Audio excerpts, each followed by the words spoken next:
Welcome to the Sports Science Dudes. I'm your host, Dr. Jose Antonio, and filling in for Tony Ricci is Cassandra Evans. We call her Cassie. You can find us on Spotify, Apple Podcast, Rumble, and YouTube. Our special guest today is Andrew Gerritsen. Andrew is currently pursuing his doctorate in sport and performance psychology at the University of Arizona with a focus on the biology and psychology of stress. So we'll talk about cellular stress, his adaptation. So you're going to edify us on that.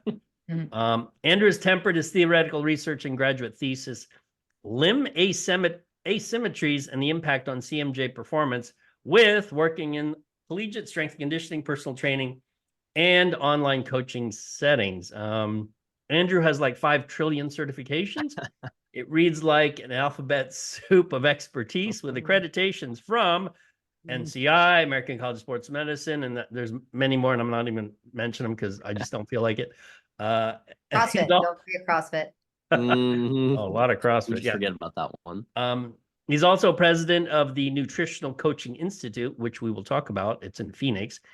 He's been pivotal in developing educational programs that have impacted over 19,000 coaching professionals and generated a lot of money, apparently 38 million in program revenue. So Andrew, welcome to the show. Appreciate you coming on, joining us.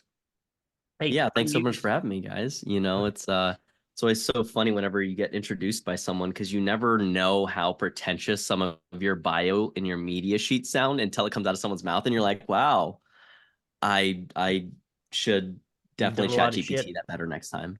Yeah, just so everyone knows, Andrew probably has more certifications than like anyone I've ever met in my life.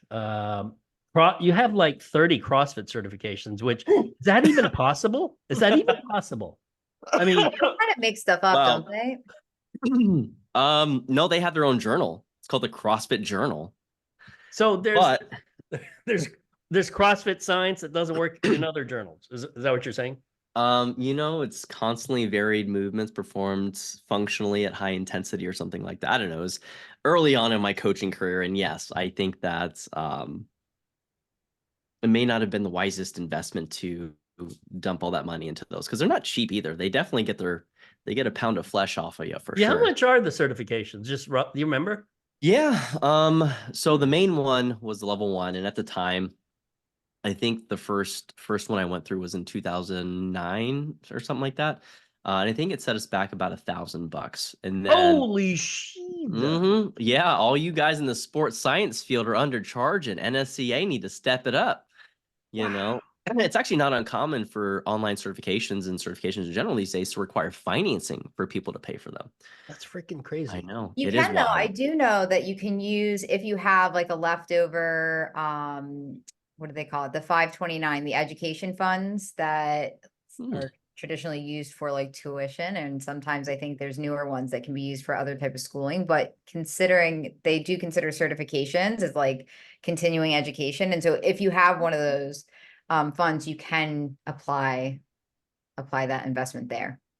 That's actually really insightful. We usually go with private lenders for some of our stuff that is a little more expensive. And so this is why we the 529, you already have that money there. So I mean, historically, like for me, my dad set that up for me. Obviously, when I was a kid, it's not like I knew anything about saving money, but when I got older, I mean, I still spend a lot, but when I got older, I did do a personal training certification. And so I was able to use the leftover money from there to pay for the personal training certification, which was nice.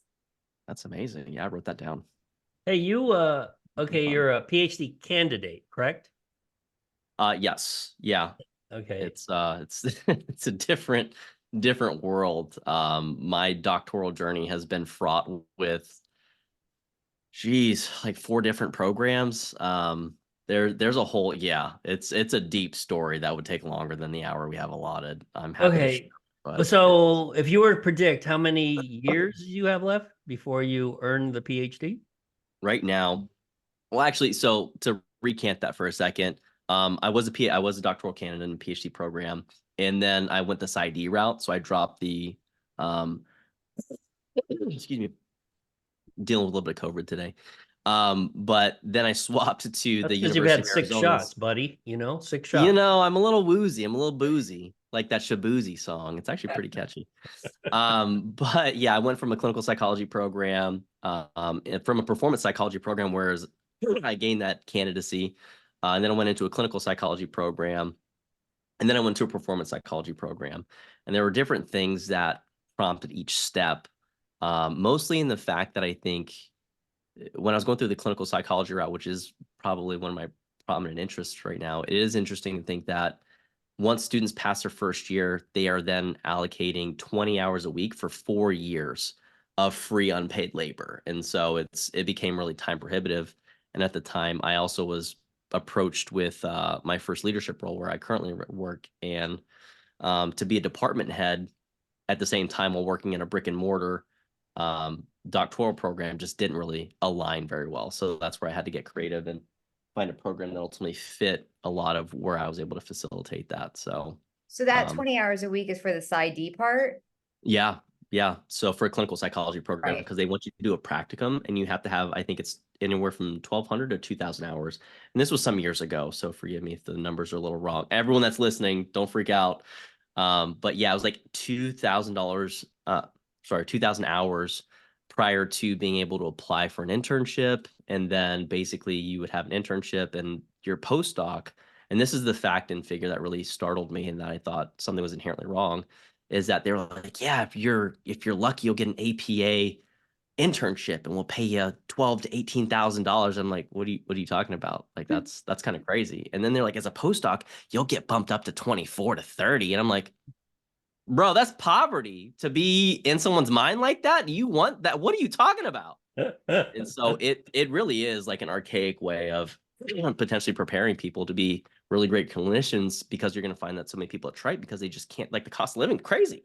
You can't Well, do that's that. very similar for like the RD, is that you have to have 1,200 supervised hours, and it's completely unpaid. In fact, you're actually paying to do the 1,200 Isn't that hours. crazy? Yeah. And so I do know, like, I did I guess like a combined program, which is like the newer model. So while I was taking my classes, I was also doing my internship hours, but there was no way I could have a job at the same time while doing my, I mean, I managed to work, but very challenging. For most people, they actually have to apply to the internship after school. So if you think about it, like you're doing 4 years, or, you know, however long it takes for you to do your master's, and then you have to apply into a dietetic internship program and then take 6 months to 18 months to do that as well. So it's, and it's unpaid, you know, so very crazy.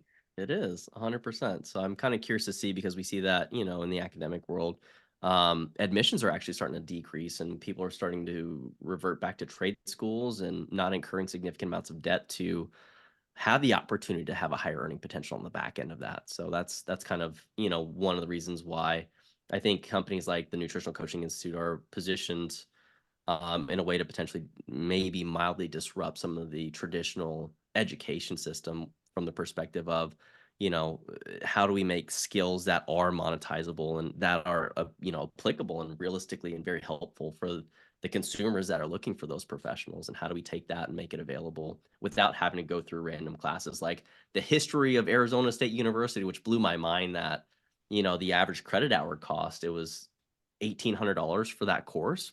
For what? Like, it didn't make sense. So, you know, I have some soapboxes to stand, but it actually brings me to the question. Let's talk about the Nutritional Coaching Institute, and let's compare that to dietetics, right? You know, traditional. This is going to be fun. I love this conversation. Yeah. So let me give a little background. My first introduction to dietetics was actually, I was an undergrad major in biology. And it was the first time I heard someone say, the only people that could give advice on nutrition are dietitians. And I thought, well, that's really weird, because my uncle was a bodybuilder. But this is back in the 80s. And I'm like, well, it seems like bodybuilders give each other a lot of advice on eating. So are they going to go to jail? And clearly none of them went to jail. And even today, we have a lot of bodybuilders that give each other advice on nutrition. So how does the Nutritional Coaching Institute, how does it deal with that issue that always comes up about, hey, this is a space for dietitians, not you backwards cap wearing, you know, nutritional coaching people? I'm talking about you, Andrew. I put it on sideways before you finished. Doesn't count. Okay, No. so there's this conflict, and one of my good friends, I mean, Cassie, you know him, Doug Kalman, he actually was the Oh, this is biggest a great critic. Yeah, biggest critic of dietitians, saying that ironically, most of the books you learn, let's take fitness and sports nutrition as its category. Most of the books you learn fitness and sports nutrition are actually written by non-dietitians. So how do how do dietitians intellectually come up with the idea that they are the experts in nutrition when they're learning from non-nutritionists, i.e. Andrew Gerritsen is involved with a lot of non-dietitians. So talk about that conflict. Well, dietitians are dumb and licensure is illegal. So, no, I'm kidding. No, just to get the most inflammatory potential thing out of the way, so I'm less anxious on the back end of this conversation. I feel like you bring up some great points, and I think wait, stop. Stick to the licensure stuff, because I think the licensure stuff is interesting. It is. Talk the economics of licensure and why it's not there to protect the consumer; it's there to protect the provider. But anyways, go on. Yeah, well, and the revenue for the state. Sorry. Yeah. No, please. Yeah, if you would like to expound on that for a second, Cassie, because you're a dietitian, correct? I am a dietitian, and the licensure is kind of interesting to me because there are a handful of states that actually don't require licensure at all for dietitians. New York, New Jersey, I think California is one of them as well. Florida a couple of years ago passed something, and I know a lot of dietitians were very, very, very upset about this, but they passed something, law or some sort of amendment, if you will, to the licensure, is that if you are simply providing general nutrition advice or guidelines for health and wellness, then you do not have to be licensed in the state of Florida. You don't have to be a registered dietitian. Once you are attempting to provide what they would call medical nutrition therapy, or for instance, there are, people online that say like, this is the gut health diet. So once you get into that realm, at least from the state of Florida licensure standpoint, now you're crossing over to MNT. You do need to be licensed, and you do need to be a dietitian. Yeah, I mean, I would actually share a lot of those same perspectives from how we operate in that, I think that licensure serves a lot of purposes, and colloquially, and just kind of thinking about it from a practical perspective, in some ways, it saves the masses from the masses. And what I mean by that is, like, when you take the average of the people that aren't licensed, and you compare them to the average education experience level of people that are licensed, there's just going to be inherently a disparity that's going to favor the side that is licensed. Because is there data on that? I don't know if I believe you. I don't know. I mean, you look at medical malpractice as the #3 leading cause of death as of 2023. I don't know about 2024. You could make that argument for sure. Yeah, because they're licensed. They are very much licensed, and sepsis and everything else that happens in the medical setting, it's actually pretty crazy. But I think from a principle-based perspective. Also, if you want to cut hair, you got to be licensed. If you want to massage someone, you got to be licensed. You want to sell health insurance, you have to be licensed. These are all scams. They kind of are. And I don't know as much about the socioeconomics that go in behind licensure. I do know that when we originally were founded, as most pursuits seem to be, Jason Phillips, the founder of the company, along with Travis Zipper, who's no longer with us, they dealt a lot with the CrossFit community. And so it's kind of ironic that I do have a lot of CrossFit certifications in hindsight, because I never put the two together. But they wanted to make nutrition information available to people that didn't want to go to a dietetics program, something that was a little more applicable, a little more in the applied sciences, and stuff that wasn't necessarily cutting edge or bleeding edge, but rather was readily available in the majority of nutrition textbooks. And where they identified one of the giants that's currently leading the space is Precision Nutrition, one of our competitors. And they've certified over 20,688 people in nutrition as of, I think, like earlier last week. Not that I keep track. But we, when we kind of look at, isn't that more of a coaching certification than a? It is 100%. Yeah, and that's where we draw our distinction as applied nutritional coaches, Mhm. in that fact that we take basic applied science. It just happens to be grounded in nutrition, and there's nothing that, again, like, we're not going to split hairs on how many kilojoules is in a carbohydrate and how that manipulates, and your gut microbiota are going to then change what happens from an energy harvesting perspective. Like, that's not what we talk about. We do encourage people to actually learn how to start to interpret and read some of the literature in our more advanced courses, because we do think it really makes a big difference for people to be informed. But by and large, we just teach some basic nutritional science, and we teach people how to apply it in vivo with real world clients, which I think is missing in a lot of educational settings, in that you're not really dealing with Mrs. Smith, who actually has 3 screaming toddlers in the background. And I'm sure we've all seen the overzealous personal trainer that's like, hey, you gotta want it. You gotta work out 2 hours a day, and you gotta meal prep, or you ain't shit. And the mom's like, I just want to lose 5 pounds, bro. Like, I want a nap, man. I'm tired. And I think that it's, when you think about the dichotomy, the average consumer that comes through our doors tends to be about 36, 37. And so we're seeing that people are transitioning from their own previous careers. And this seems to be kind of the inflection point for, I would say, a little more than a third of our consumers coming in, is that they want to have a career that they're passionate about. And so how do we temper that passion without having to go back to school for, arguably 4+ years, because you have to do your prerequisites over if it's been more than 10 years, and like all these other crazy things that really just impede people's ability to meaningfully create that impact in their local community. So what we do is nothing that's earth shattering. Most people can Google all the stuff and like cobble it together. But rather than having any novel information, we actually seek to make what is currently available more appropriate from a titration perspective. Like, how do we take this thing that is, oh my gosh, what is the microbiome? Like, we're not going to talk about that at all. We're just going to talk about like some basic nutrition. Here's some supplementation practices, examine.com, like the CISSN, if you want to go learn more about sports nutrition. And we actually farm out and refer a lot of our consumers to various platforms that have, proven methodologies that seem like they're relatively successful. Although I will say that there is a big fault in the job industry right now, and this is one of my big pet peeves, and something we're seeking to change, in that no one's conducting a census. No one's actually collecting information or data around the online health coaching industry as a whole. So that is something that we started last year, and we actually do have some norms around that. And they actually tend to be a little bit better than the average personal trainers from a tenure perspective and from an earnings perspective. So that is promising. And I do hope to convert that eventually into, something that may parlay into a quasi associate's degree, where there is some kind of degree conferral without a lot of the additional courses that seem like they constitute some pork inside of that. But so are the individuals going through your program? Yeah. Are they wanting, so this is actually a new career for them there, or is it, I just want to learn a little bit about this and then I'll stick to my job, as an electrician or plumber. But they actually want to go into fitness coaching. We see a fair amount of both, actually. We find that a lot of people may be curious, and this has been an uptick in recent, I would say, last 6 months. We found more people that are more interested in learning for themselves as they're coming through. And because of the applied nature of our program, one of the criteria for completion is actually you have to coach 2 real people for 3 months.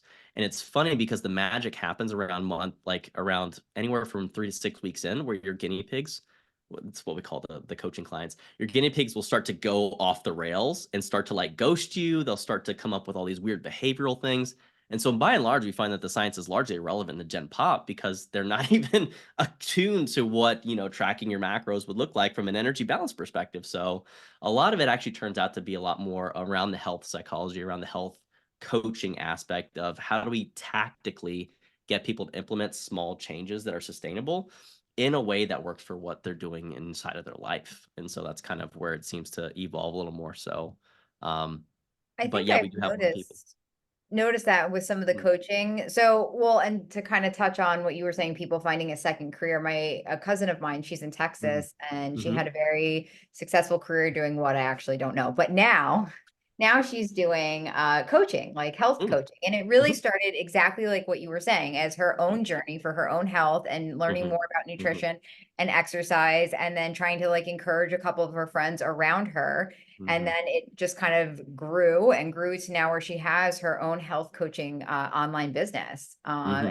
And I know a lot of them set up I guess, I don't know, the setup is similar in the sense that, you have an onboarding, you give somebody like their calories, macros, goals, or anything like that. And then you find the small changes that they can make. So I feel like correct me if I'm wrong, but the online coaching is really more about the accountability and having somebody to encourage you rather than the actual like nutrition education itself.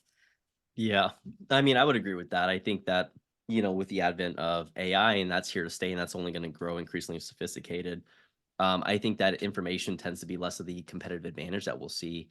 And when we talk about branding and trying to distinguish yourself as a professional in this day and age, much less even be utilitarian, and what's to stop someone from taking Wikipedia, which y'all talk shit about Wikipedia, but there's some good resources and references at the bottom. And I may or may not have used it on a paper or two. Like, it's fine.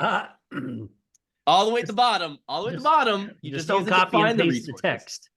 What's that? Just don't copy and paste the text. No, God, it's pretty no. bad. No, you just put quotes around. People do it though. Yeah, it's like this stuff is so bad. It's so bad. It's wild. Well, you should see the IP stuff. I sat in a lecture on artificial intelligence and IP. Are you guys familiar with the Naruto monkey? No. So this is where they argued, because there's a picture of a monkey, and the monkey took a selfie. And the guy that owned the monkey claimed, I trained that monkey to do the selfie. And they were trying to figure out whose intellectual property that was. Was it that guy's? And so this is the argument for artificial intelligence these days, in that the artificial intelligence isn't copyrighted, nor is it protected, or is it to be used as trademark material. But rather, if you manipulate it in any way, that's when it theoretically becomes your own thing. Oh, so, okay. So real life situation, a student has AI write, let's say, a 300-word essay. And if they manipulate it enough, in essence, it becomes theirs because now it doesn't sound like a robot. However, a lot of them are too lazy and they actually just copy and paste what the robot says, and it sounds like a robot. Or I had copy and paste and like didn't even bother like formatting it. So like, when you copy and paste something directly and the indents are off and like the thing is off, like that happened too. And I was just like, oh, okay. Yeah, and the font will be Sergey. With like a highlighted background.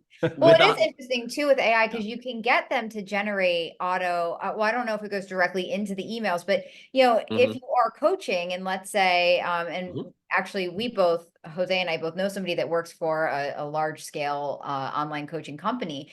Sometimes you can have anywhere between 40 to 60 clients as a coach by yourself. And so now, you're using AI to kind of generate these automatic emails that are going out, let's say every week, like, maybe every Monday you want to say hi to all your clients, but you want to make it a little bit personal, but it takes time to write that email. You can ask AI to do this for you, like, generate an email wishing everybody a happy Monday, or generate an email response to this email. And so it really does streamline that process. My question is, by using that, and, it obviously allows you to have a lot more, higher number of clients and obviously generate more revenue.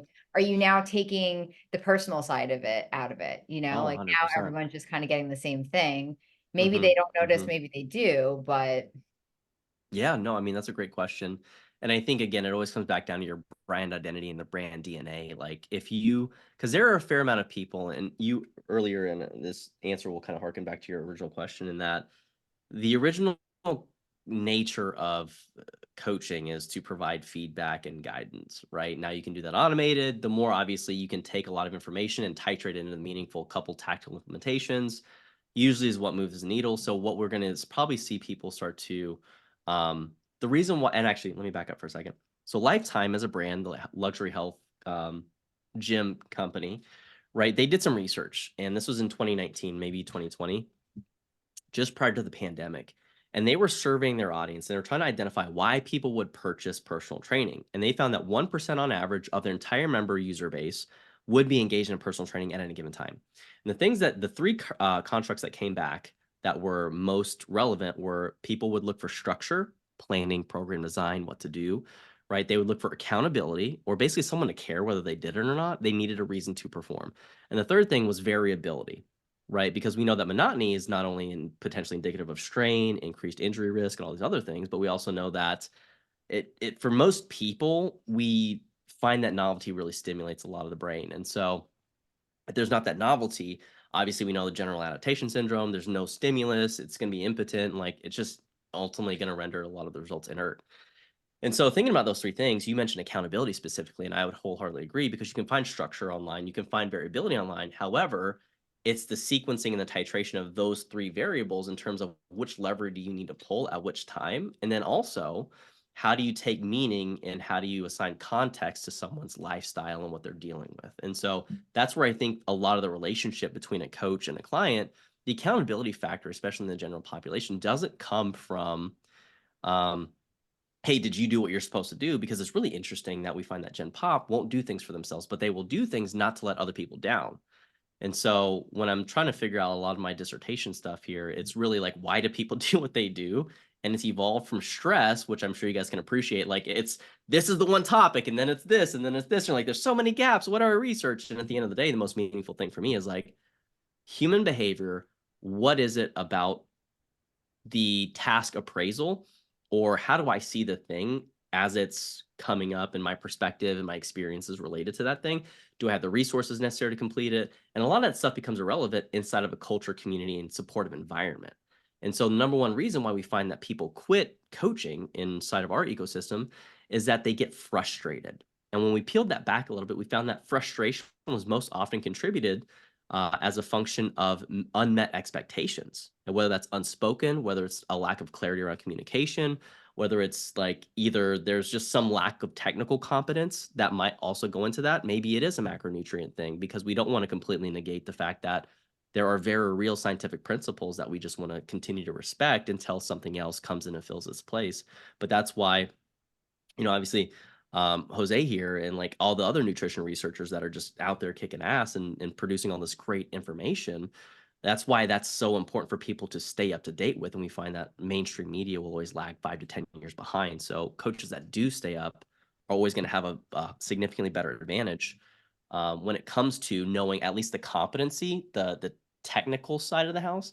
But we find that exposure in the absence of curriculum and experience is the thing that seems to be the humanizing variable on the other end, much to your second question here, Cassie. And like, absent of the AI, like or with the advent of AI, I should say, does the humanistic component become forgotten? And I think that it's not as dichotomous as you have all connection, no connection, because AI is kind of the separating variable. But I think it's how do we temper our ability to quickly sift through a lot of information, find a couple meaningful things, have a meaningful conversation with someone human, and then how do we then empower them to make those subsequent changes on their own? And I think that that's going to be the fine line that we'll walk here and really see what happens with GPT-5 and so on and so forth.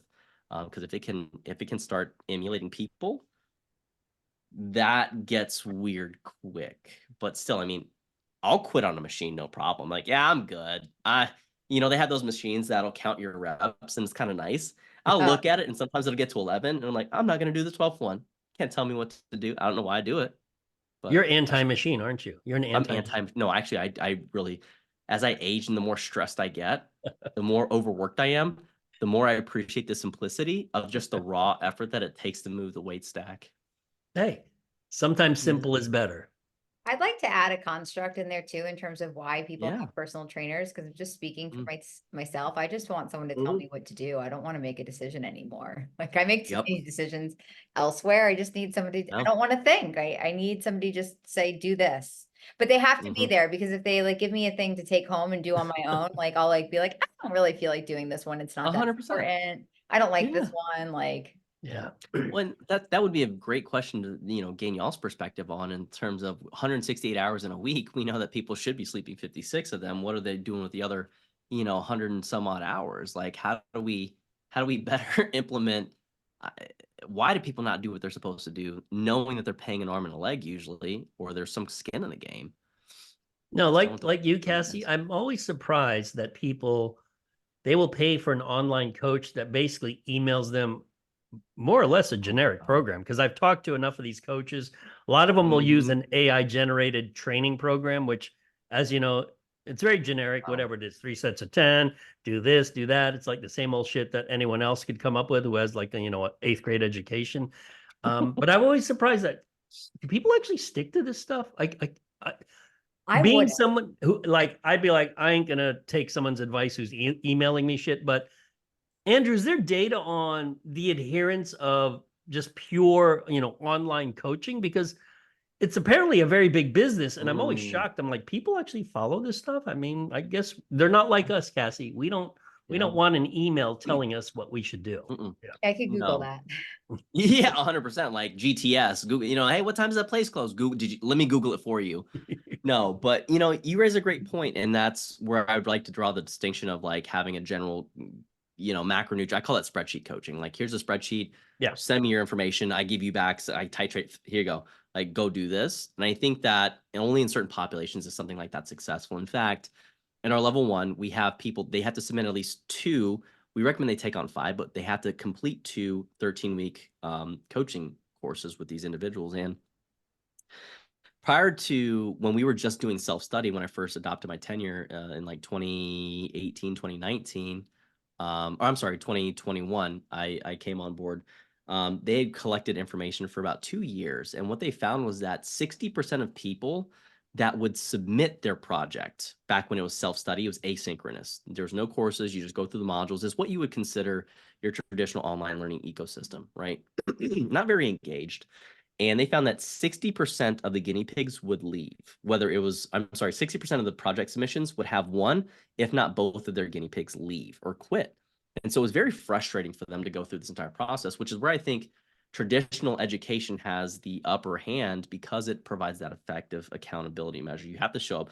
I would have to look at my professor in the face and be like, I'm sorry, can I have an extension? And I've done that a handful of times. And it's like, I want to die in my skin because I usually respect the person that's teaching the course so much.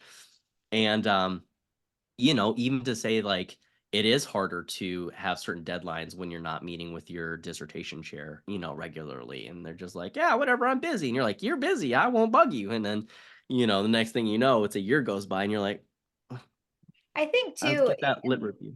it might be a little bit different if like they're coming to you for that type of coaching, right? Because Yep. they're seeking out a specific topic that they want to learn more about. But even just from the online format in general, and I'll just once again use my own experience, but like for online classes are certainly more convenient, right? I like that aspect of it. I much prefer an in-person class because they're more engaging. I tend to learn more or retain more of the information. And then I also am guilty of a class that might not be as interesting to me. Like for instance, I think like ethics or something.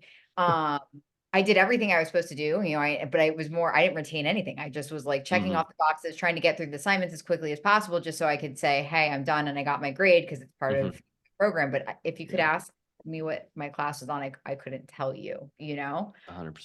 And that's the downside of the online aspect of schools. Yeah. No, I would absolutely agree. And I think too, I mean, there's no industry data set that looks at course completion online. What we found was that the average online completion rate for the self-study was closer to 9% year over year. And the thing that was like, that's abysmal. Imagine paying $2,000 for a course and maybe you have a 91% chance that you won't complete it. Like, these people these days are so obsessed with collecting information, never leveraging them, which is why we tout ourselves as an applied nutritional coaching certification track, and that like you can do the self-study, but we actually try to push people into the cohort realm, which is where I think, again, the academic world did really well, and we borrow a lot of principles from that.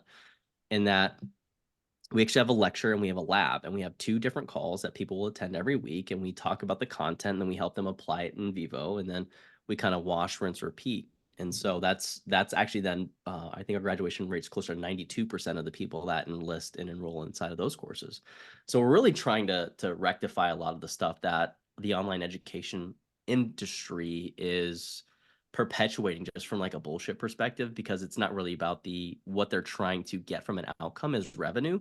And it's not necessarily the impact or the results that the people that are really fired up whenever they purchase quickly see that it's a lot more than what they originally anticipated, and there's no support system for them to help navigate that. And I think it's really crappy that more cohorts aren't coming. So that's one of the reasons why I'm sharing a lot of our delivery method so freely on this podcast, and that I hope someone hears that. I hope that they are an online educator, and I hope that they think, how can I actually make this stuff more meaningful, more tactical, and more applied for my people, so that way the consumers who are ultimately the people that we're all responsible to, have a better experience and are more trusting, more willing, because every time we have a shitty coach that gets out there, hurts someone, gives a poor experience, that actually then hurts the entire coaching industry. And so, I think we all need to work together on how to improve that experience for the clients and the consumers out there. Andrew, how many, what percent of people who ask for or need an online coach or hire an online coach are doing it solely for the purpose of losing weight? I would say that's the overwhelming majority of our clients that, and again, my sampling is going to be different because these are guinea pigs. Okay, so just stop there, Yeah. and I'm going to I'll move this over to the dietetics world. Mm. Cassie, is weight loss considered a medical nutrition therapy? No, at least to my knowledge, no. When it becomes MNT, though, is if that person has diabetes. And so now you're prescribing weight loss, but you have to have special considerations down for the fact that they have diabetes. So for somebody Okay, who doesn't but have now we know most adults are overweight and diabetic. So now, Yes. now Or can a pre-diabetic. personal trainer not train them for weight loss? Like, depends on what state you're in. But I would imagine that happens all the time. Like, Or all, I mean, lots of things happen all the time and go relatively unnoticed or unchecked. And it's normally until, I mean, look at certain prescription drugs that make it out on the market and they're fine until they kill a couple people or a lot of people, and then they're supposed to pull them off the market. I think Fenfet's a great example. I'm sure we could think of some more recent examples. right. Didn't get Like pulled, what? but I guess the question is, what's the enforcement mechanism? If I open up a gym and 50% of my clients are overweight and type 2 diabetic, who's enforcing this law that, oh, by the way, now you're dealing with something medical and not something fitness related? well, in Florida, somebody has to report you, and it's actually yes, and I happen to know somebody that does this sometimes, but it's actually really interesting because a couple of years ago, it's kind of how the change in the law came about, was that there was a woman who was doing like some sort of health and wellness coaching in California and nutrition counseling and whatnot, and she had a well-established business in California. Her husband was in the military, was transferred to Florida. She moved to Florida. She kept doing her business, and somebody got wind of it, and somebody reported her to the licensing board. So generally, at least from the state of Florida standpoint, somebody's reporting you. Somebody sees you make some sort of claim online, and then files a report, and then the state looks into it. Did she fight it? She did fight it, and I think it was the catalyst in what kind of forced Florida to change their law in terms of it's okay to do general health and wellness coaching or nutrition stuff, but you cannot do MNT. So, okay, so this is more of a pragmatic question. So if an overweight diabetic comes in and just says, hey, I just want to lose weight, and Andrew's like, okay, I want you to eat this way, I want you to train this way, and in 3 to 6 months, you'll lose 5 to 10 pounds of fat. That should be fine, right? Because that's what They were everybody. diabetic, or did they not say they were diabetic? A good coach would uncover that in the intake. So, and that's almost everyone who walks into a gym. I mean, 50% of people who walk into a gym, right? Andrew, what do you say? I mean, it's, we actually talk about this at length. We've had courses, in our history that were considered very questionable and potentially well outside of the scope of what an online nutrition coach should be doing. We're in the process of rectifying that. But one of the things that we're transitioning, and when I say that, just to give you some coloring, it was not uncommon to hear bioidentical hormones and potential dosing procedures in some of our previous courses. So obviously there was a big gut health boom that was kind of about the same time that a lot of these other courses were starting to come into fruition. Now my predecessor, Travis James Zipper, who I mentioned earlier, we actually have a whole memorial fund for him that the ISSN is wonderful with taking care of. But we actually look for he was going for his doctorate in clinical nutrition, so he was working on going through that stuff himself. And in the absence of having anyone that is in that credential or has any kind of subject matter expertise, we've actually recently hired Alan Aragon to help us focus more specifically on just the nutrition facts and science to get away from a lot of that stuff. But we talk about a process called clinical collaboration, which is understanding when something is potentially outside of your scope of practice. And there is an educational component that does undergird that in terms of you have to have awareness around what the signs and symptoms of diabetics might entail, or, you know, some of the other common health conditions that we'll find tend to permeate the industry with people that are looking for, you know, some kind of weight loss interventions or are looking to have some kind of body transformations. But by and large, we tell people that, hey, if these are the things that you notice, or if you feel like process is stagnated and something isn't right, then you need to refer out. And we actually teach people how to collaborate with clinicians in their area. We tell them, generally speaking, most people, if you're going to work with people, you're going to want to make, general population, most of them probably will have some kind of health consideration, considering 47% of the people are in the overweight or obese category in the world. And so we know that, or excuse me, in the US. So we know that you need to have a general physician. You probably want to have some kind of homeopathic something or other, just have a second opinion that's going to have a differing perspective. And that's kind of the way that we temper some of the modern medicine, because we do know that polypharmacology runs rampant these days, and there's not really like any kind of, hey, what do we do about that? And it's actually a problem and a really big disservice to our end users. So we do suggest that they have some kind of functional medicine doctor, naturopathic doctor, not a chiropractor, please, for the love of God, just anyone except for a chiropractor. I'm kidding. Why? No hate on the chiropractors. No hate on the chiropractors. No. Actually, I know a handful of great ones. And so I do know that they recently had some licensure that passed that they cannot be general or GPs, like, you know, general physicians or primary care providers. But we do also recommend that, again, so MD, ND, FMD, some kind of mental health professional, whether that's a therapist, who are people that help people work on specific problems over a longer period of time. And they tend to try to find the underlying root cause of that stuff, versus a counselor who actually helps a little more cognitive behavioral therapy versus psychoanalytic stuff. But we also recommend a psychologist because that person can actually get in there and diagnose, which is a little more prevalent and kind of what we find, again, the scope of practice. But lastly, we find that you need to have someone that's going to probably help people navigate some of those injuries as well, such as like a physical therapist. So physician, psychologist, physical therapist, those are the three crucial components that we find: mind, body, you know, kind of the internal stuff that we don't want to deal with, but we do know probably needs to be addressed at some point, potential with the majority of clients, because they will engage in exercise and they will, you know, have dietary interventions that, hey, did you eat more? But they're not necessarily super scripted, or like, hey, you have to eat this, it's going to fix your clinical condition. Like, that's not what we look for. We tend to deal mostly with supporting people through weekly coaching calls is actually the delivery method that we teach, but also the navigating a lot of the behavioral aspects underneath what would be considered just basic good food principles. You know, make sure you have some vegetables. I don't think that's crazy.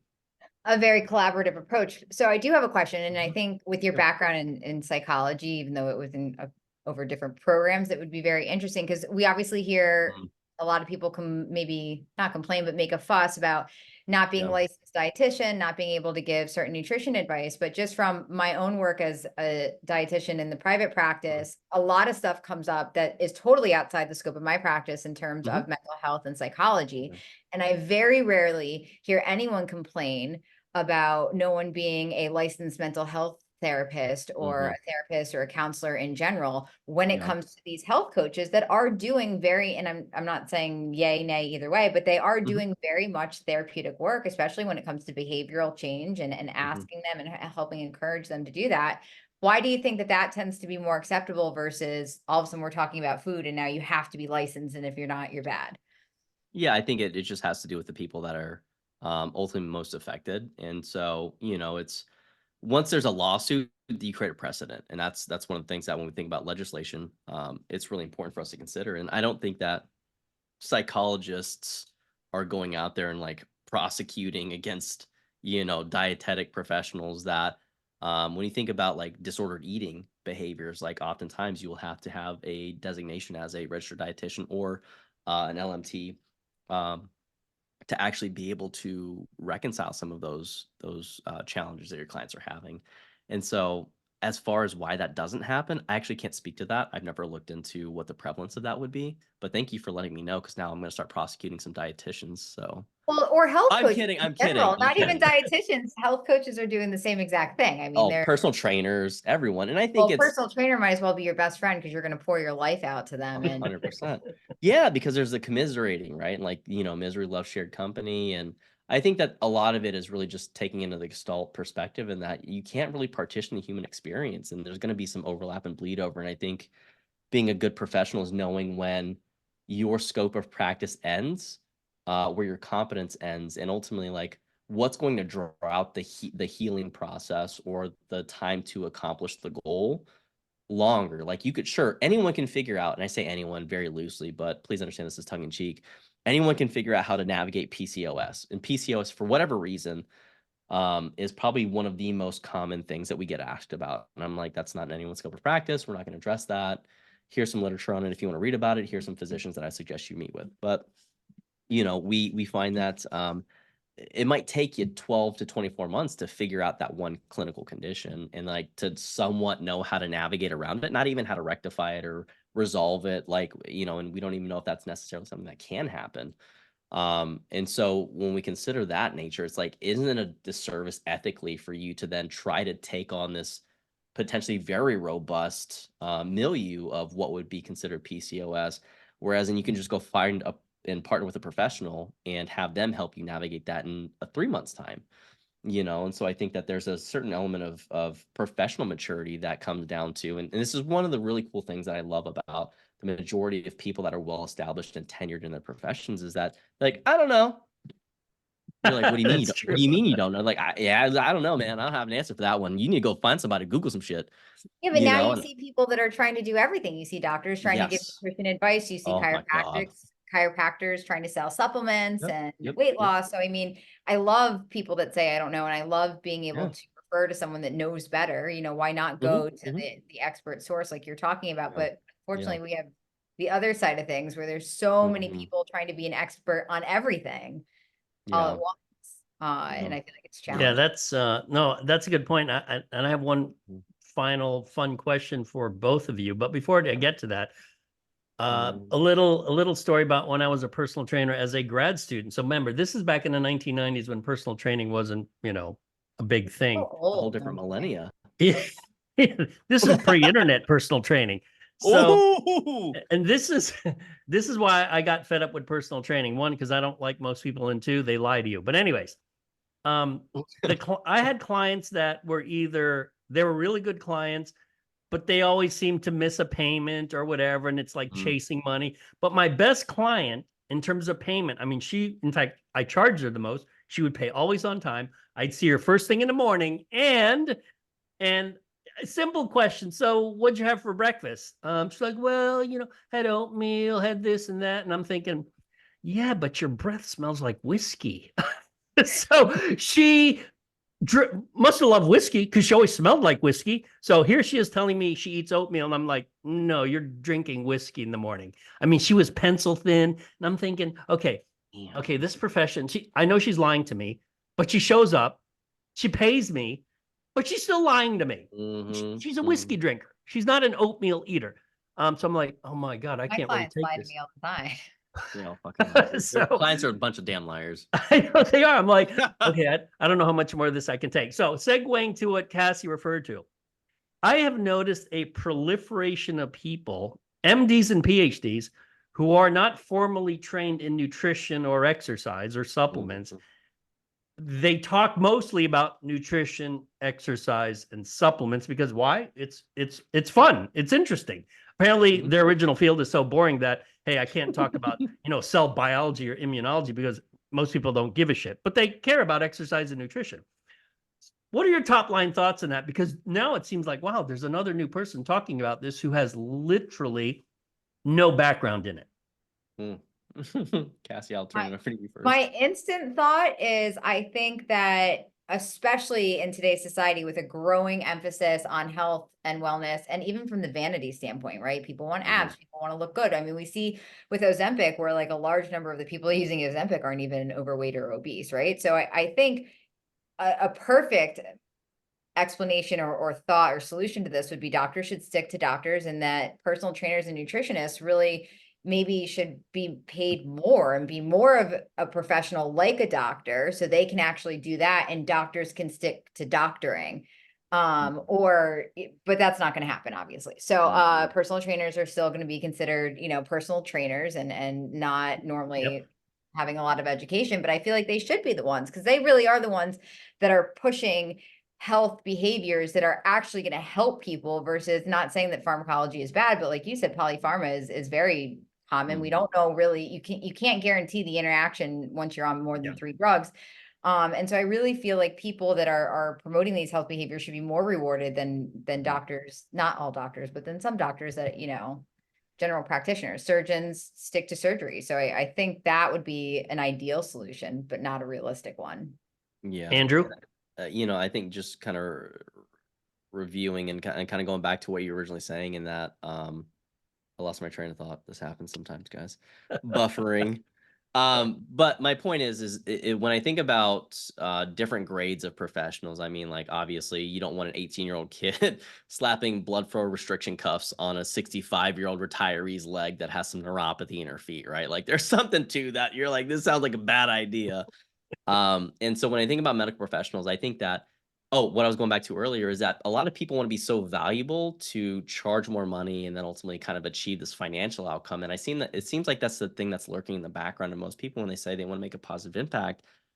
They also want to get paid. And so when people start to think about the more robust of a problem I can solve, the more clients I can take in, well, chances are actually most full-time coaches can only handle 25 to 35 clients sustainably anyway. And so I think about the physicians that are going in there, and they have a very great working knowledge of pathophysiology leaving school. But I had one client, he was a medical provider, and I love him. His name was Dan. I'll never tell you his last name. And Dan had the worst self-care as an internist. In fact, and he worked in a hospital. He would never drink water, and he would always come in, and we would do like a couple sets of bicep curls at the end, and he would be dying from some bicep. I'm like, Dan, like, he's like, why is this so hard? He was super skinny, super lean, right? But when we think about, a lot of people, rather than learning how to become truly masters of their craft, want to be perceived as more valuable, have more certifications, while the insecure people like me. And then what they want to do is charge more rather than getting really good and being known for one specific thing. And so when we look at industry leaders, they're usually known for being really good at one specific thing, not being a smorgasbord of random talents and odds and ends. And so what I would say to physicians is get good at dealing with pathophysiology and learning these complex conditions, and then working on some of the communication aspects, bedside manner, how to actually influence behavior from the preventative side, while we work on increasing resiliency and basically improving people's ability to tolerate stress physically, mentally, from the fitness side. And I think that if we understand and respect those 2 lanes, then the entire industry will get better. But when everyone's trying to reach their hand out, put their hand in the cookie jar, get a bigger hand, so to speak, because now they have more certifications, or they have more credentials, or they're now more, widely read in a lot of topics, I think that really is more self-serving than it is industry serving, in my experience. So, What is it? just Jack get of good at all, what you're doing. Jack of all trades, master of none. 100%. Got to be 100%. master something. Hey, we're running out of time, so tell the audience a little bit about where they can find information on the Nutritional Coaching Institute. Also, you will be at ISSN, I assume. I will be. Yeah, absolutely. Yes, I sure will be. It's like in 6 weeks, so that's really exciting. Get to see all you guys again. Yeah, so if you guys have any questions, we actually have an internship program. We promote a research grant. We have a scholarship. We try to do a lot of stuff to really give back to the academic world and to take care of the next generation of people. You can go learn about all that stuff on ncicertifications.com. And by all means, poke around. If you want to email me, you can always email me as well, andrew@ncicertifications.com as well. And I'm happy to facilitate. I really love working with early career professionals, people that are looking to break into the coaching industry more than the established people. If you already got your thing, cool. But if you want some help, you don't know where to go, don't know what certifications to look at to get started, I have made a lot of mistakes in that world. So I'm happy to help and contribute where I can. So hey, thanks, guys, ISSN's a great place for that, because there's a lot of 100%. students. A lot of students might be interested in this. So, oh, that's so exciting. Yeah, I'd love to mentor. I'm an NSCA mentor as well. So for those of you that are in that organization, I love to help the new kids. So awesome. Whatever I can do to help. Well, thank you, Andrew, for being on the Sports Science Dudes. My Appreciate pleasure. it. I really appreciate you guys having me. Cassie, thanks for filling in for Tony. Appreciate it. I think I'm more handsome than Tony. Well, I would agree. I would agree. So the 3 of us will meet once again, Bonita Springs, Florida, June 18 to 20, the International Society of Sports Nutrition. Andrew, thank you very much. This will be posted in a few days. And again, thanks for Exciting. edifying the audience on the Nutritional Coaching Institute. Appreciate it. Thanks, guys. We'll Thanks. see y'all. See ya.